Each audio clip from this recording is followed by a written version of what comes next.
Las tablas se componían de 7 pasos secuenciales, 7 formas de leerlas, custodiadas por los sacerdotes que Thoth había elegido personalmente. Otras de las encarnaciones de Thoth fue un cráneo alargado.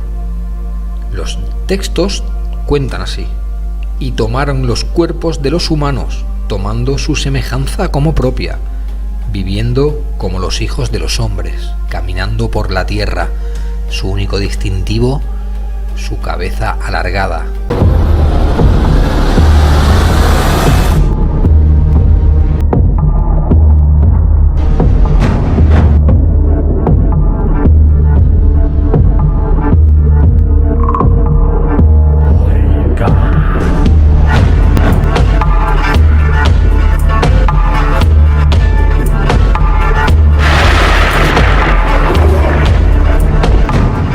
Hijos del sol, buenos días, buenas tardes, buenas noches, ¿qué tal estáis? Muchísimas gracias por darme parte de vuestro tiempo diario y hoy vamos a profundizar en la Esfinge y en qué hay bajo las patas delanteras de esta. Ahí está la cámara de registros. Nosotros estuvimos casi a punto de entrar y el día que íbamos allí, de hecho nos despertamos con esa idea en la cabeza de ir allí y entrar. Nos negaron la entrada en la puerta, o sea, no nos dejaron entrar. Había que bajar por unas escaleras, accedías a una cámara, pasabas a un pasillo y de ese pasillo a otra cámara. Y ahí estaba la cámara de registros, donde, según los textos antiguos, estuvieron escondidas cerca de 11.000 años las tablas Esmeralda. Estuvieron allí, custodiadas por los sacerdotes que Thoth había elegido personalmente. Vamos a dar unos datos sobre Thoth que vais a flipar. Digámoslo así, es una deidad súper interesante, muy poderosa. Era la única que tenía el poder de congregar reuniones cuando ella quisiera o cuando él quisiera. Me refiero a ella porque era con aspecto aviar, o sea, la belleza representada en los trabajos sobre Thoth es comparable con los faraones o con otras deidades. Minuciosamente labrado porque para ellos era una bendición. Muy bien. ¿Sabéis que hay traducciones de estas tablillas? ¿Sabéis que uno de los nombres por las que son conocidas son las tablillas malditas? ¿O las tablillas Bajabarey? ¿O las esmeraldinas? Tienen tantos nombres las tablas esmeraldas, incluso salen reflejadas en el Majábharata y en el Parayama. Vamos a profundizar sobre estos temas, son sumamente interesantes y vais a ver cómo la Esfinge es mucho más anterior y el templo de la Esfinge aún lo es más atrás en el tiempo. Hay un momento que estoy grabando que verdaderamente parece, si no fuera por el color de la roca, que esta es rojiza, parecería que estamos en Sacsayhuamán, sobre todo el templo. Vais a alucinar con las imágenes y vais a alucinar con la información del vídeo de hoy. Es sumamente importante que sepamos discernir que convivían deidades muy longevas. Vamos a dar unos datos aquí sobre Thoth.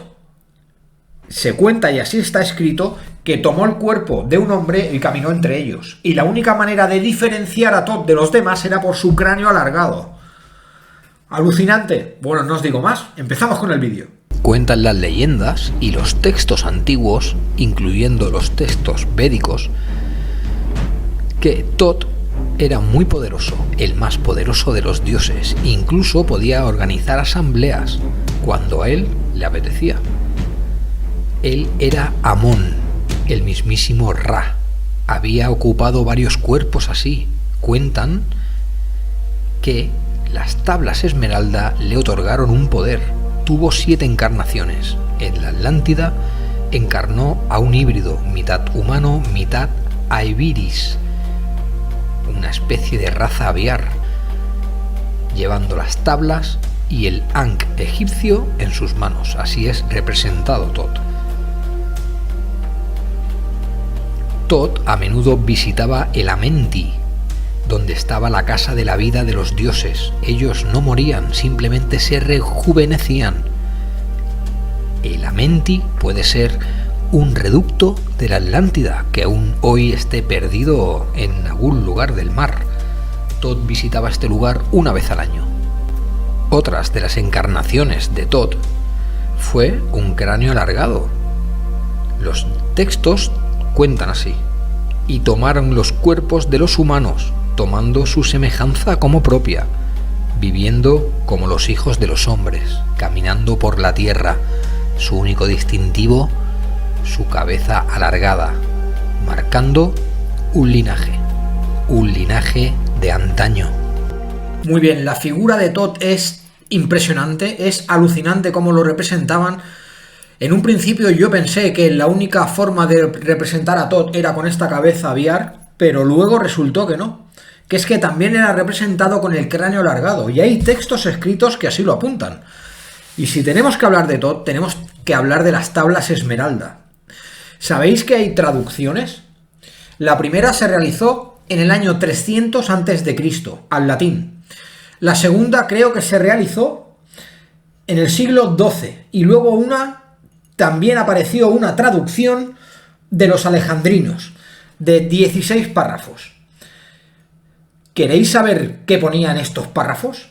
Es alucinante. Y ahora vamos con las traducciones de las tablillas Esmeralda. La primera traducción es del 300 a.C., la segunda traducción conocida es del siglo XII y la tercera de los alejandrinos. También examinaron estas escrituras. Se dice que eran principios de alquimia, por lo menos las parciales que pudieron traducir. También cuentan que se les llama las tablillas malditas, porque aquel que las lee perece de formas muy extrañas. Isaac Newton tenía una traducción de estas tablillas de cristal verde, destacando que lo que allí se describiría era muy importante y perduraría por milenios. Él dijo que la lectura y la comprensión de la persona que leía estas escrituras cambiaba al ser completamente. Thoth y Hermes en el periodo helenístico eran adorados como el mismo dios. Hay 12 tablas Esmeralda, se escondieron bajo las pirámides durante 12.000 años, hasta que los sacerdotes elegidos por Thoth las sacaron de Egipto, y ahí comenzó el Egipto actual. Estas tablas se les conoce por varios nombres: las tablas Esmeralda, las tablas Esmaradigme, las tablas Zaradi, las tablas Sumaradigna y las tablas malditas, debido a las muertes incomprensibles de aquellos que las leían, aquellos no iniciados. Las 14 estrofas al latín traducidas tienen conceptos básicos de alquimia y transmutación del ser. Esto viene directamente de la Atlántida. Thoth menciona que las tablillas le hablaban. Sus palabras fueron: Thoth, sal y sé un maestro para los hombres, puesto que nuestro tiempo se acaba. Según los alejandrinos, la contestación de Thoth fue: yo Thoth el Atlante, el medidor del tiempo, guardián de la Atlántida, maestro de los registros Esmeralda. Yo que paso por los siglos, preparándome para entrar en los salones de Amenti, recibiré con tal gusto el honor de servir y de instruir. Los textos griegos y alejandrinos se confunden en esta parte, pero coinciden en las últimas palabras: desde el más allá del tiempo, desde el más allá de la muerte, yo regresaré. Estas fueron las palabras de Thoth. También hay referencias que en el siglo XIV a.C. Thoth encarnó en Akenatón. El verdadero nombre de Akenatón era Amenhotep. Su traducción: hágase la voluntad de Amón. Por eso, tantas frases religiosas terminan con amén. Viene de Thoth, de Akenatón y de Amenhotep. Las tablas se componían de 7 pasos secuenciales, 7 formas de leerlas. En consecuencia, un sistema encriptado muy avanzado de escritura cuneiforme, solo para iniciados. Cada persona que la lee encuentra una revelación personal y su conciencia cambia. Pero recordemos, muchos de los que leían estos contenidos morían en circunstancias extrañas, sobre todo griegos y alejandrinos, de aquí el nombre de las tablas malditas. Hijos del Sol, nuestra sociedad, nuestro mundo está hecho de trocitos de conocimiento atlante, y al primer lugar que llegó fue a Egipto.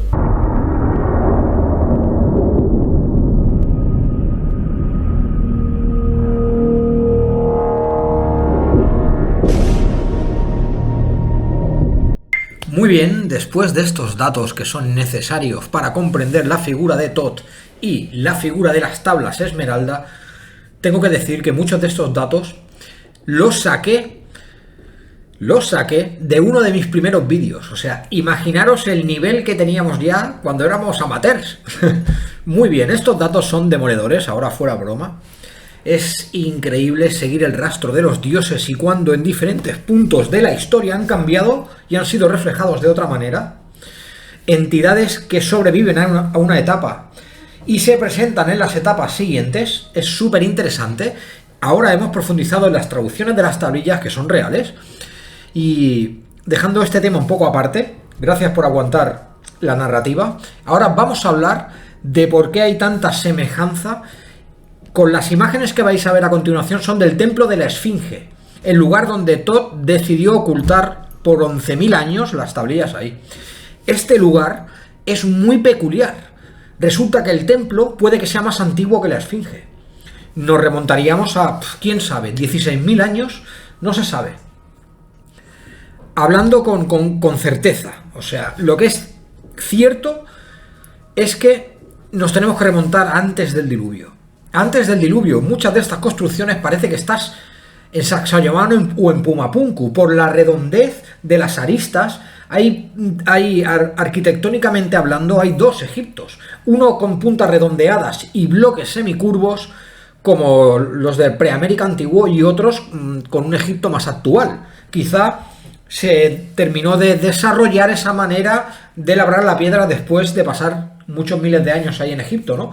No lo sé, pero es curioso que hay estructuras allí que parece que sean una mezcla entre las que hay en Sacsayhuamán y en Egipto.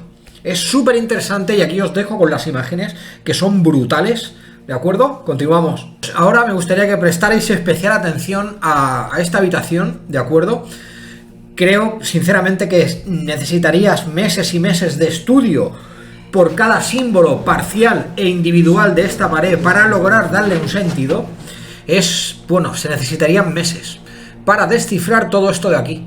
Y yo no creo que simplemente con el sistema de desciframientos de un único hombre, que es Alan Gardiner, puedan descifrarse todos los símbolos de Egipto. Prácticamente es imposible. Así que ruego que prestéis atención a las imágenes porque esto de aquí es indescifrable.